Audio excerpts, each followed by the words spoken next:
Hello? Okay, there we go. We'll get started in a second, sorry.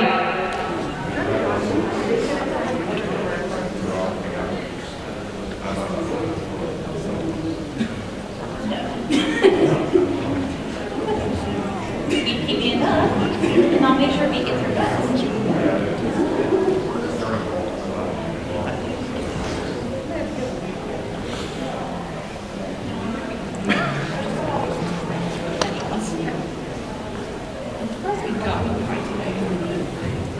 You want to use these? All right, so we want to use this.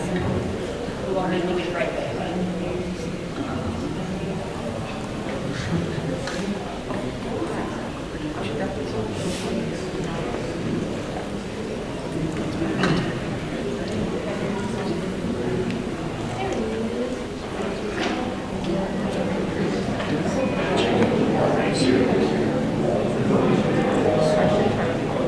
It's a game changer. I'll tell you what, I use my finger. That's not part of the panel, I promise. That sounds like You win this round. All right. I like you. Let's go. Thank you. Hello, hi. Hopefully you're all here for voice acting at home for beginner and hobbyists. If you aren't, you might want to go to the next panel room over. Before we start, I'd like to say this is not a professional way the panel is, or into voice acting. It's just you're starting to get online.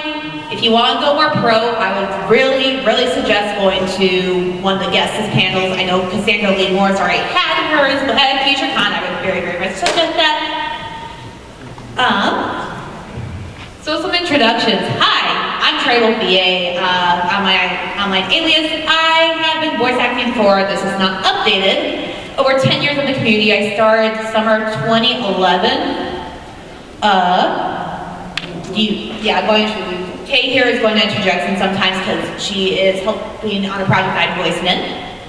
Hi, I'm CaePancakeRoll. I'm a director for some audio dramas that's going to be coming out in the future. Yeah, that's it. Very short. I've been writing for about almost two decades and doing projects for about 4 years.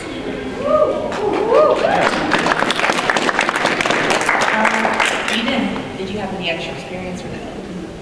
Okay, Kay hasn't had any extra experience. I have a BA in general theater, and I've also been in stage productions. Kay writes, directs, I voice act, I can produce a mix. You haven't had any recent things besides the fangans, are you? And my recent roles include Yumi, the redub of Garage Kids shorts, Blue Hawks All Your Works project, I'm going to just be short on that one. And Ariel in YouTube channel Tatsumari, his Maple Story, the audio drama. So, what do you need to start? Usually there's 4 things you will need. A nice place to record, the quieter it is, the better. You don't need the whole full-out studio when you're first starting off voice acting, but you sure you don't want to have any feedback or unwanted noise in your audio files, especially if you want to go farther. A microphone, an audio program, and your voice.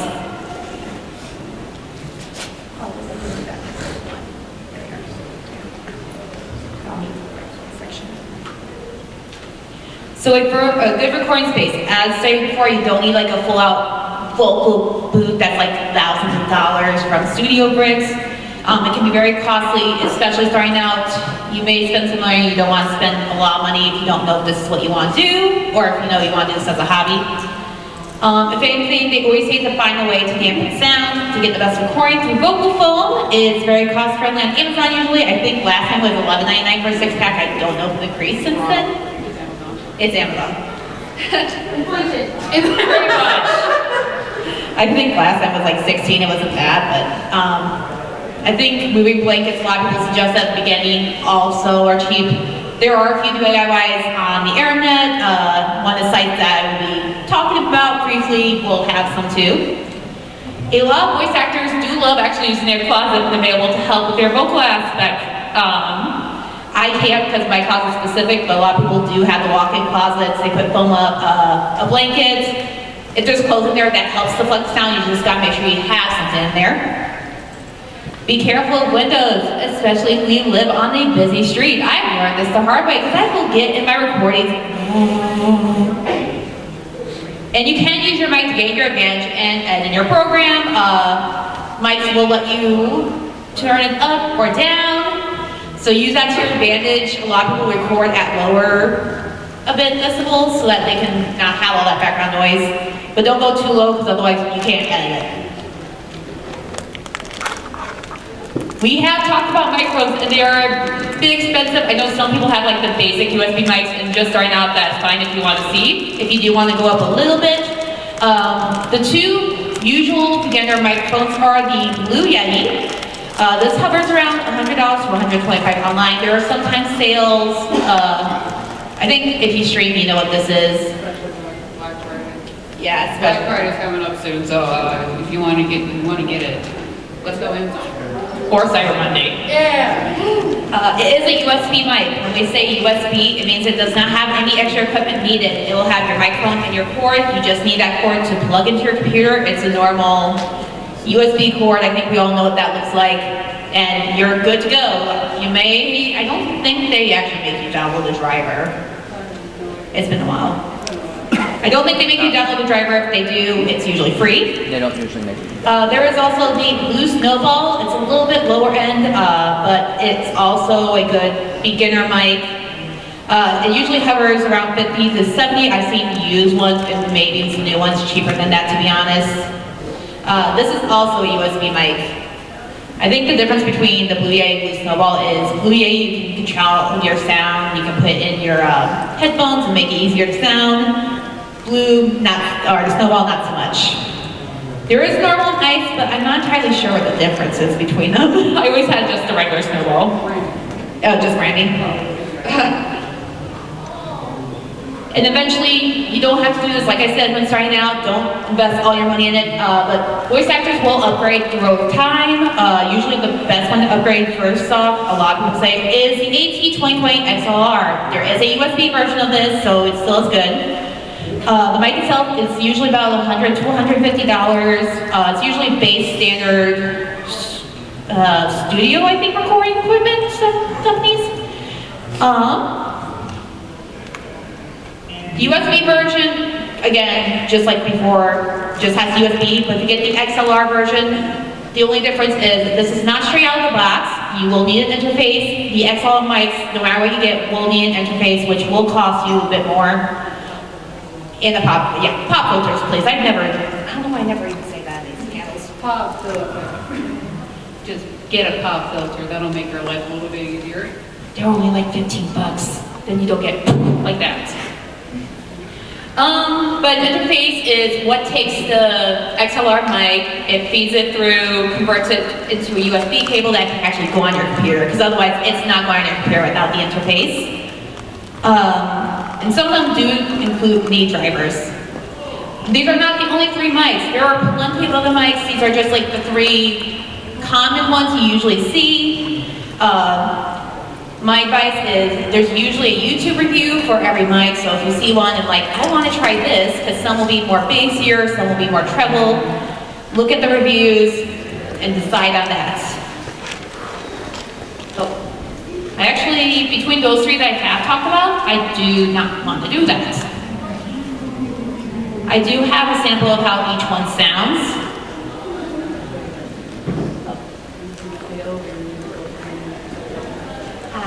You're not ready. Is this it? That should be it. Yep. Don't care. Technology's a jerk. Oh, maybe? No?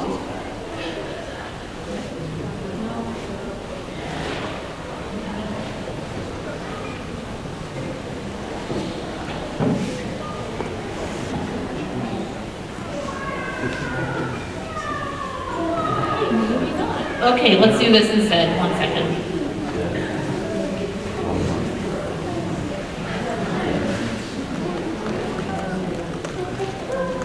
Here's the test on the Snowball.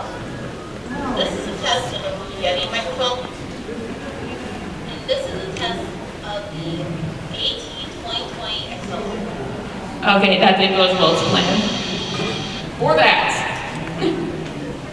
But I would say reviews will definitely go have a test of the audio so that you can see how it sounds. I promise. Also, appearance I made a Discord notification. Sorry about that. Let me go. Oh, it's other servers, don't worry. Let's shut that down. A lot of people do ask, can I use my phone and headset mic as a VA mic? There are very mixed responses on the subject. Overall, it will be up to you in the end if you think you can or not, but take some advice from the following quotes on the next page. Like I said, if you're really just starting out, wanting to practice your voices, yes, but if you're hoping to go into projects, especially the higher projects, you will eventually need a mic. The bottom line here will be basically, if it's what you have to bid with and you have decent quality, it will be a good start microphone. However, if you plan to do this more long-term or go professional, think about upgrading in the future. And trust me, people will upgrade multiple times. One person has said for auditions, like if you're on the road or wherever you're away from your home studio, that's absolutely fine. I don't even think it's necessary to show what you sound like at home, but it would be a good idea to show whoever you're auditioning for an example of what's the best you can produce. Another person has said headsets and phone recordings are good for examples in auditions, as Steve said, but for full-on recording, not so much. Both of these kinds of mics have very limited control over volume and peaking, ambient noise, and they are both pretty sensitive when it comes to vibrations and noise, making it very difficult to edit on the back end and still have it sound decent. To add to that, by comparison, they ultimately can pick up a very wide range of frequencies, so your voice would either have to sound hollow and tinny, aka too much high frequencies, or muffled and flat, highs and lows aren't being picked up very well. I don't have VA experience, so my opinion might not mean much, but generally as a producer, they prefer the best quality regardless of what they make. Huh? That wasn't from you though, nice try. As long as you can't tell what you're using, it doesn't matter, have good space, good technique, and don't advertise. And then the last one says, I think that depends on how and what kind of project you're going for. Semi-pro to pro projects require higher quality than even the highest quality handset out there. Now to programs, because you do need a program to record your voice. Sorry. The basic one that everyone goes with is Audacity. It is a free program you can download. One button press records the sound, and it is actually very easy to use. And within the project, or in the program, you can do level modulation, you can do multiple tracks. So a lot of people do go to this because, once again, free. If you are looking for things that are more advanced, there are a few other things. Once again, like the microphones, this is a one-size-fits-all. It will be what you like. There is Adobe Audition, which is the audio editing program in the Adobe Suite, which does cost, unfortunately. Pro Tools is a more advanced kind of program used by producers. There's two versions. There is the paid version, and then a few years ago they came out with Pro Tools First, which is a free download. It only lets you, it has limitations, like you can only save 3 projects, but it is free, so if you want to use that to mess around. I do put Isotope RX7 or the Isotope series, that is not more of a recording kind of thing. It's more to edit your voice, like to clean up sound, but I use it and I do highly suggest it. I believe it's another paid subscription. And of course there's many more. I think people have used Reaper, GarageBand, pretty much what works with you again. And in case you need a picture of Audition, not Audacity. I think I did Audacity on the last slide, how the program looks. And then practice. Or I know some people also do take classes if it helps them. If it does help you, there are once in a while some free ones, there's a lot of paid ones. While it's emphasizing a lot of practice will help in more ways than one, depending on what you need with. For those that aren't used to doing different voices, in this way you can play around and you can practice with all different pitches, see what you can fit, what can be improved. Practicing also helps when you're going to record, especially if the line's a tongue twister. I like to speak fast a lot, and I usually twist up, so I always go back over slowly and then go faster until I get the line and character. How many times have I said a certain word during my recordings? So now I have everything. What can I do? You can start your own projects, you can make little scripts and stuff, just don't overestimate yourself. I'm pretty sure a lot of us aren't doing this for a job right now, or in school, or have a part-time job, deal with the public. Just don't overestimate yourself, don't set up these false expectations, because you will be let down. Just do it at your own pace. If you want to upload, there are many great places, YouTube, SoundCloud, Dailymotion. I think we all know the basics there. If you do want to audition for others, there are actually a few places you can audition. The two, I guess the casting call club's more popular, but I always put voiceacting.boards.net. It is a forum-based site, which means they'll type out everything and they'll have an email for you to send it to. But it's also easier to get like replies and reply. Their policy though, however, is they are only original projects, no fan related unless it's original, so like no bridge series, no fan dubs. They want to keep it to original, which makes sense. The next one, which is probably the most popular and they offer classes, is castingcall.club. It's a range of projects. There's been original, there's been fan.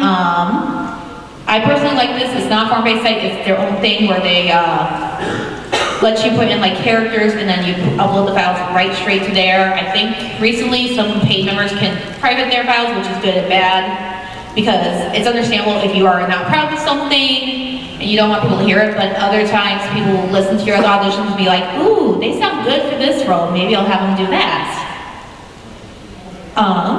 Twitter, there's actually a lot of casting calls on Twitter too. I know Twitter's kind of having fun right now. Anyway, so I don't know how it's going to be after this. This was made way before that happened. But if it does not go down, a lot of people will do, I will be searching for these voice actors. They'll have a Google Doc attached sometimes. People will retweet it. YouTube, Google Docs, etc. Google Docs is still popular, usually supplementary to like the Twitter. YouTube is not as popular as it was when I started. And even then, that was more for fan projects, where you could just post a video reply back in old YouTube. And then some do actually post on their site, but it is very rare. Yeah. Yeah, so another thing that a lot of people don't really realize is that when you're in a Discord server, people like to promote. And yeah, like having friends that are also like directors, voice actors, editors, all that kind of fun stuff, you just kind of grow to know people.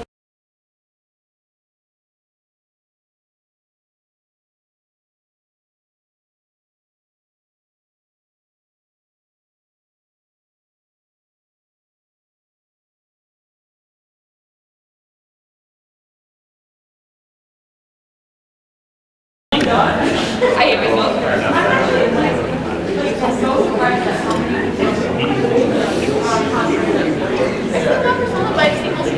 I think someone said they saw green. I saw 4 yesterday. Rebecca? All right, the difficulties are over for now. I can do things! Yeah, let's tell that to the chat. First of all, hot air. We've been arguing in one of our project servers for like all weekend despite Roby. Unproductive! Because you joined the staff. Alright, and anyways, this is what Boards Active Boards. If you know what a forum site is, that's all I can give you. There are multiple types of projects, even for the non-professionals. I do put official dubs, video games, and visual novels on here. Visual novels mainly because a lot of indie visual novels will do open casting calls. These are usually, besides visual novels, through the big companies, you know, Funimation, Viz, Sega, Atlas, and sometimes auditions, sometimes just knowing someone in the industry, and I got that from another professional voice actors panel, so I thank them. Like I said, it's only here for video games and visual novels mainly, since they are smaller, but with the pandemic we have been showing that it is possible to work from your home studio, so I thought it would also be mentioned there. There are comic dubs and manga dubs. They can be done by the comic creator themselves, like Webtoon has done them, or the producer, or as a fan project. This relies more on the audio than the video, unless you know someone who's really good at editing the video and maybe standard pictures in some cases. Radio dramas and audiobooks. I know you act like you know this one more. Usually these are very similar as they rely only on the audio to get the idea and give a narrator. I think the only difference between them is usually radio dramas have a full cast, while audiobooks only has like one narrator. But if you don't have like an animator or anything, this also is a good place to do projects. I know radio dramas are more popular in Japan with their series, but I did put Fanimations there in this comment. I'm thinking like old Fanimations that's not related to a series. Is anyone in Tokyo Mew? This would be the best way to explain it. There's like a lot of Tokyo Mew anime series that never got finished on YouTube. Those are what I'm usually thinking of, but I do say like Heads and Hotel, Hello Boss, not like popular though. So there was an audition like maybe a month ago that ended for an original animation called Pins and Stitches. Search them up on YouTube. They already have a full entire cast, entirely free, and done the casting call. So yeah, that's the thing. A lot of people did go out for that. I think the director maybe took like 15 hours to cast everything, including understudies. How many characters are there? God, if I remember. If there's a lot of characters, 15 hours to cast the whole thing. It makes sense really though. quick. But give people time, guys. This is like the biggest thing. Time is not friendly, but it can be if you wanted to. And I did put, depending on team and budget, maybe one person in charge of the project who is also animating. Like I said, these are more the old times. Now they have like a whole group looking for animators. There are Sims and Mishimas. They are not as popular as they used to be. They use some sort of program to animate, but usually 3Ds. For example, I put Sims because they actually use things to create reports in their Sims games. Yeah, like I said, I don't think they're as popular anymore though. For Mishimas, the best example would be like Red versus Blue. I think I've watched them a lot. I would say Ruby would probably fall into that too. That's And then these two I have more. These are very, very great areas. Take these with a grain of salt. I just put them on here because, just in case you know. We did put fangans. This is a very, very great area where you may have to mix everything from scratch, but because you don't have the license, it is a property owned by someone else. It is frowned upon, sometimes by professionals, so if you do choose to do them, it is very, very common to go under a different alias and do not put them on your resume. However, on the other hand, these are also fun and a good way to practice if you like to go into anime dubbing and maybe cartoon voice acting. I know some people just do it and then private it, you know, just for the experience. Bonus fact, Toei is... Oh wait, I think more companies got worse, but Toei has been the worst when it comes to copyright. Worse as in most vicious? Yeah, because I've seen so many times they took down Sailor Moon, Dragon Ball, Freddy Cure, One Piece. And then the Bridge series, I think we all would know what this is. For example, Yu-Gi-Oh! The Abridged series. Oh, Vegeta, look! Thank you guys. It's the same above. It is a very, very great area. However, it seems to be a less great area as it's still original content.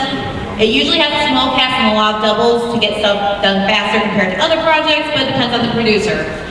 It's still more of a great area because I think Luke Grivo has said that this has gotten him lost to some roles before, which kind of sucks, even though he's made people smile. It's a whole thing, unfortunately. All right, there's not just voice actors. I do add this in case you want to do something, but don't know want to do voice acting or what. We do have mixers. These are people who mix everything together. They make the voices equal, put in the soundtrack, sound effects. The programs that we listed back in the program will also go for this one. You just really want a multiple track program so that you can do multiple things at once. My best advice is to look up tutorials on YouTube, mess around with the programs yourself, and feel comfortable with them. This is a personal me thing, so it might not be for everyone. I like to test with headphones and without because how loud it sounds in the headphones will be different from how loud it sounds from your speakers. One way will sound different than the other, and you don't want to kill everyone's ears from this voice is very, very small to hi, I'm yelling!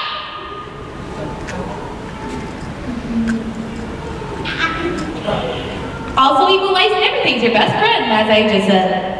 Woo! I think there is programs that will help you equalize, but you can always just Mover One games, like I said, that whole panel on its own. I'm not that experienced in it. I just know how to do it.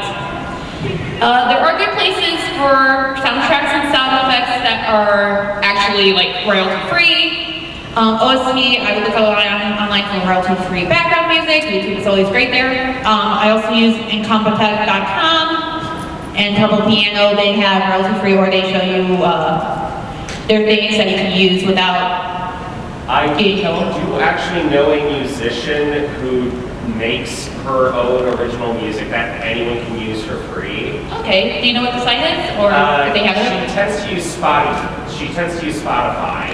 Okay, name? Nilsy Tunes. Okay, Nilsy's Tunes, I think I said it. Nilsy Tunes. Nilsy Tunes, okay. So, take that suggestion too. Sound effects, you can make your own, but sometimes we don't have the studio to do it. YouTube, again. Let's not make a car crash. I put freesound.org. I love using this one.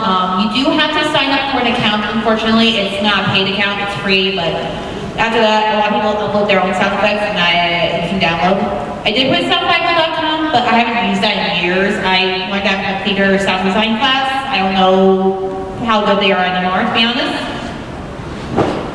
We also have the scripters, who obviously write the script and make you all feel things, Kay. I'm special too.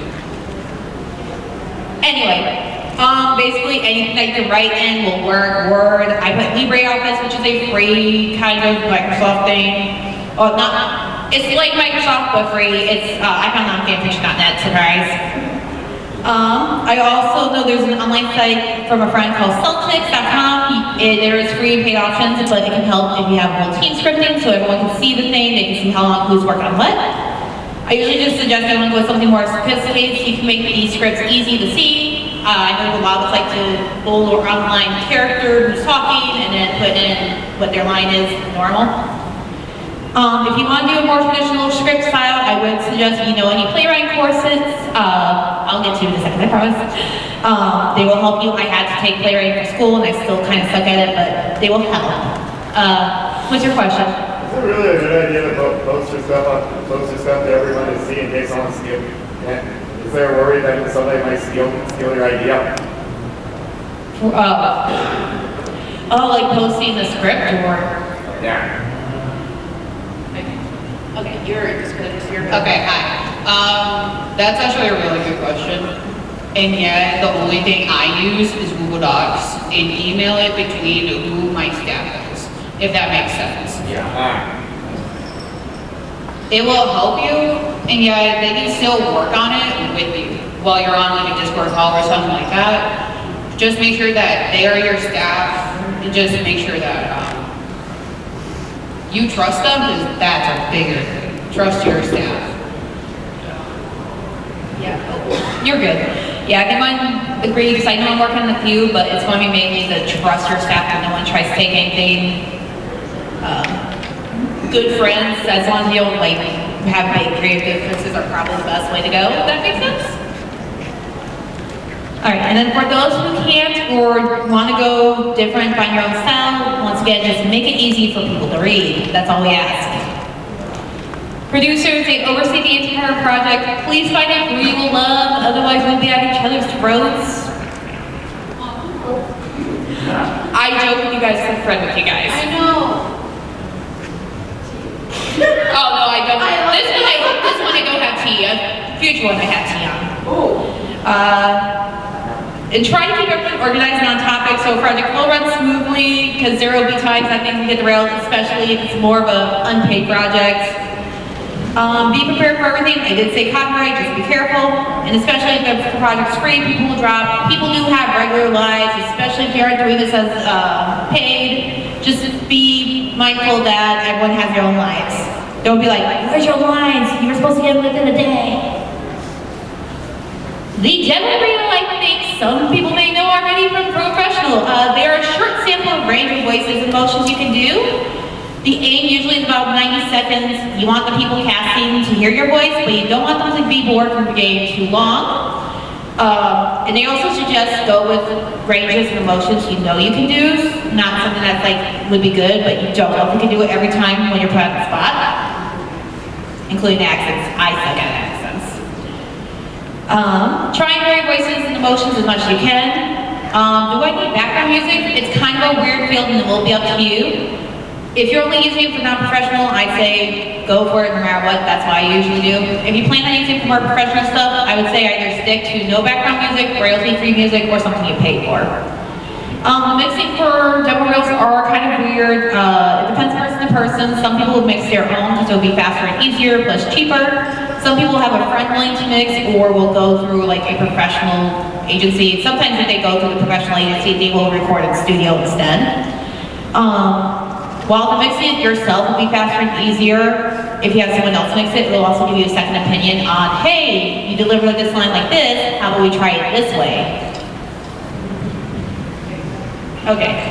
I'm not showing my demo reel. We are going to show someone else's demo reel today. I'm not going to that yet. So our director for the project that we're both on, we decided to steal his demo reel. Did you tell him? I did. But he didn't, I did, but he didn't really respond. So I said, sorry, not sorry. I will say, I just noticed his showcase is like 4 minutes, so we will cut off after a minute, that's okay. But, for example.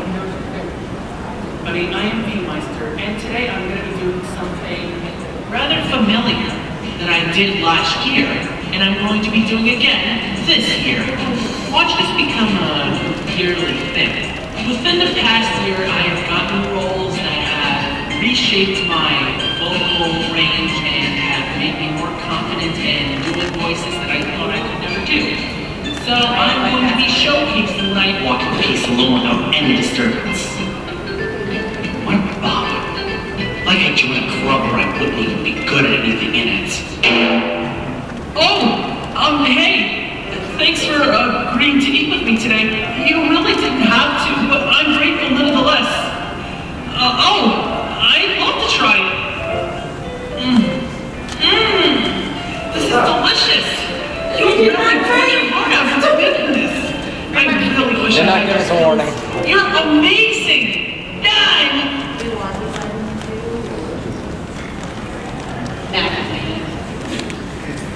Be the new gods of this world, and eventually the universe as well.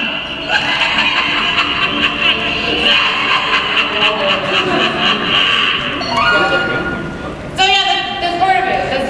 That's some of the fun. If you want to look up who that is me, V Meister up on Twitter.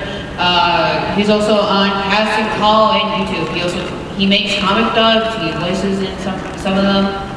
He also goes through the casting call process, so I think he's a really cool guy to actually ask questions. He's done a couple of fangans right now.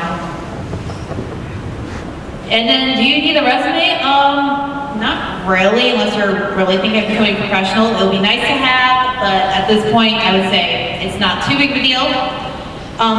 This way I'm like, but if you do have one, an online director can see what you've done. Like we said, just know if you make one, please be careful of the projects you put on it. If you plan to go professional, anything fan-made from an existing project probably should be left out for your safety. And I say that as someone who actually likes fan-made projects, I will be warning. Oh, etiquette. You know about that tea I was talking about? Woo! It's coming. Be confident, but don't oversell yourself. Being arrogant is not a good idea, especially when we all get to network and all that fun stuff, because if one person hears something, it will go around quickly. Wildfire. Yeah, both of us can vouch because you're the one who told me about these certain people that I eventually dropped, and didn't kind of like either. I say live this word. So yes, it will go around, I promise. The online community may be vast, but negatively spread. You can be blackmailed, or not blackmailed, blacklisted. That's the active term. Not blackmailed. Yeah. Blackmail is extortion. I like that. I don't know. On the other hand though, directors do need to understand boundaries. Again, being arrogant is not a good idea. And I put this here because you don't know this one. There's a previous director who's not in the community anymore. He was always like, yeah, my projects always get done and so on and so forth. And I eventually dropped because he only had like 14 days max to record, which understandable for like smaller clips, but for like a full big project, no. I can vouch one of the projects I did voice for him never got posted. That's where the tea came from. Remember, your crew and voice actors all also have normal lives, as I said before. Okay. Upcoming slides, I will have a warning. This is where the language warning comes in. There will be a few cuss words. I will not be reading them out loud, so be warned. There is also a note about cyberbullying, harassment, threat. This will be your warning. It's not anything like too detailed, but just to warn you, these does happen, and this will get you in trouble. I got this from Explicitity, who's another VA from a project I've been on. He had a guy talk to him saying that he thinks he's good and better, and he's so good looking, which doesn't matter when you're a voice actor. And Explicitity did actually put this out and say, hey, this is what this person's doing, so people will hear. This is with now Voices. It's an online competition. I will not go into detail due to personal reasons, but if you do want to look it up, there's still Twitter. For round 5 that happened during the pandemic, what happened was someone was not very happy with how the finalists were selected, like the actual people who won the competition, and we're saying death threats to people. So because of this, everyone was seeing this and say, could you please let us know the names? We would like to blacklist them. We do not want this kind of harassment in the community, which is great. Just don't harass them back. Yes. Heck, yeah, you'll be no better than them if you do. Yeah, that's the best thing. Do not harass them back, just know who not to have. But I promise you, names will be spread. This is more of these from before. What the heck? Surprise! Hello! There is more community we have not talked about. These are more Discord things. The Voice Acting Guild is ran by a VA called Hardori on Twitter. It's a very big community, helpful for beginners and are able to ask questions, see guides, etc. They've been having also like little seminars recently with more professional voice actors covering different things. We had one recently on, what was the one I went to? I think it was becoming more pro. I know they had one on keep it positive after being rejected. They've been trying to do this often and they've been doing community thing. The only big thing for this server is I would not be going here to look for casting calls. It is specifically in the rules, casting calls are not allowed, you'll be deleted. But beyond that, it is a wonderful place to get to meet people. Voice Acting Guild or Club from earlier has a Discord too, and I put it in there. That one will have casting call club or casting calls, and there's a lot of other people to talk to. I also put on there a personal one that I'm part of, Lunar Hoshi Productions. It's newer, but they want to try and get newer people into voice acting and into projects. So if you've been voice acting, you have stuff out that you kind of want to go semi-professional, the Biometric Universe, I am a voice acting manager because I am currently in college for doing other said stuff. So this is kind of like a new step for me, which I am very excited about. So if I see you guys in that server, please DM me. In which one? Yeah, Biometric Universe.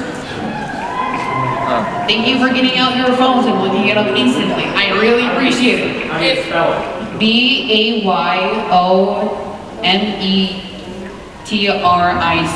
the universe. You're welcome. And that's one of the ones that'll have casting calls, or? For that one, the managers will actually provide those for you, so you can still do it. But there's only 2 managers because it started up recently, like about 2 months ago. Yeah. Oh yeah, I didn't tell you that one either. That's what you're writing down now, right? Nah. And that's it. For Biometric, I will have to get the link from her and add to the link tree later. For everything else, we do have a paper you're free to take after, along with some other information from this panel. It will have a link tree to all these links to the Discord servers, a few websites that will help. Voila. Other very small tips. Voice acting is acting.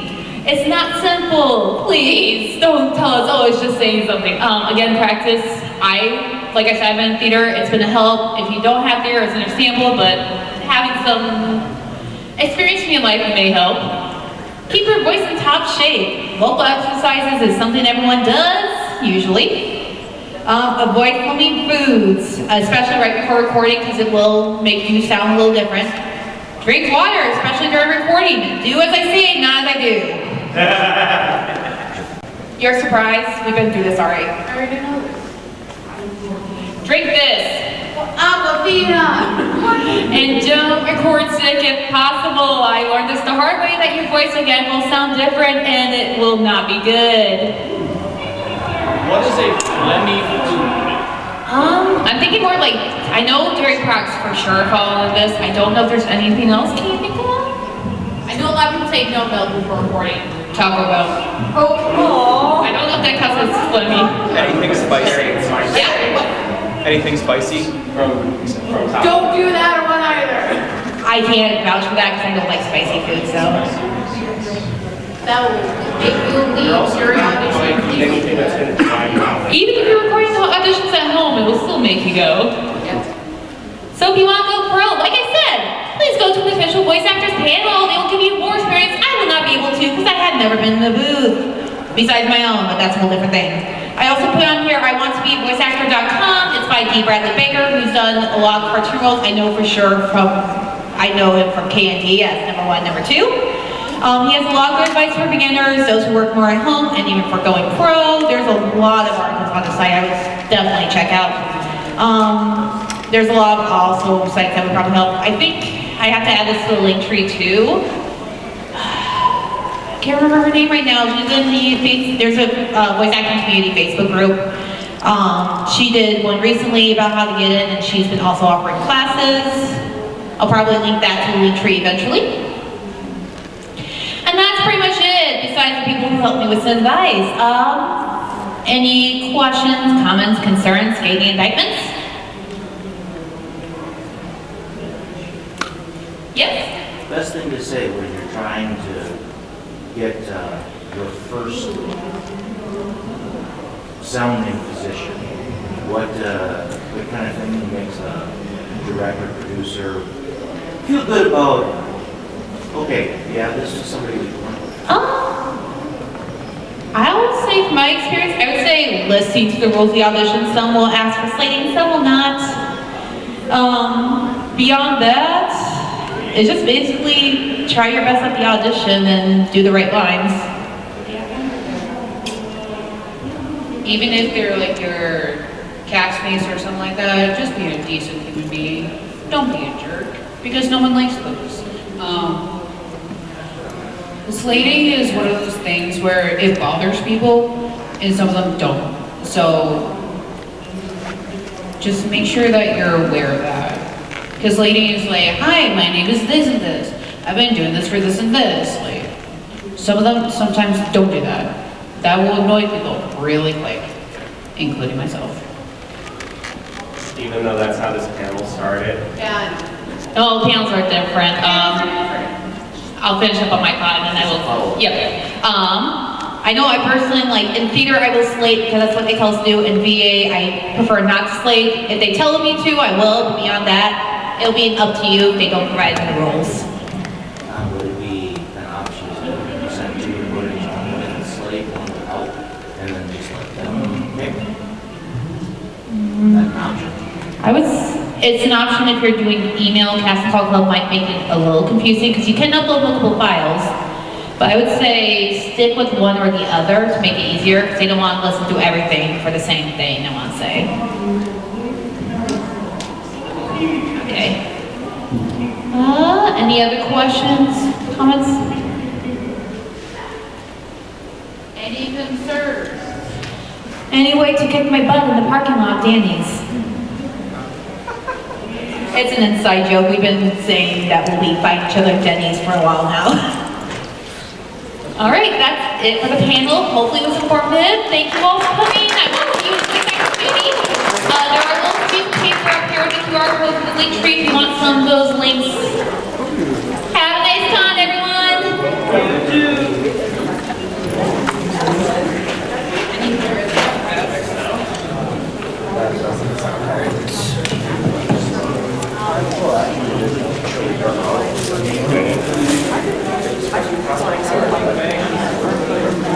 I'm cool. watch that.